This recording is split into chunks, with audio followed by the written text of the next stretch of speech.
पाक तुर्क ताल्लुकात का नया बाब। वज़ीर-ए-आज़म की रजब तैयब उर्दवान से 1-on-1 मुलाकात। दो तरफा ताल्लुकात और ताउन के फ़रोग़ पर तबादला ख्याल। सदारती महल पहुंचने पर शहबाज शरीफ का पुरतपाक इस्तकबाल। गार्ड ऑफ ऑनर भी पेश।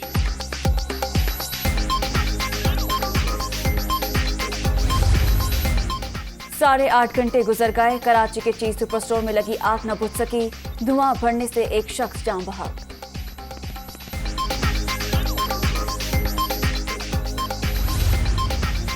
और पीटीआई के लॉन्ग मार्च से मुतालिक सुप्रीम कोर्ट का 14 सिफात पर मुश्तमिल तहरीरी हुक्मनामा जारी। जस्टिस याहिया अफरीदी का बेंच के फैसले से इख्तलाफी नोट में इमरान खान के खिलाफ तौहीन अदालत की कार्रवाई का लिखा गया। पीटीआई चेयरमैन के खिलाफ काफी मवाद मौजूद है। नोट का मतन।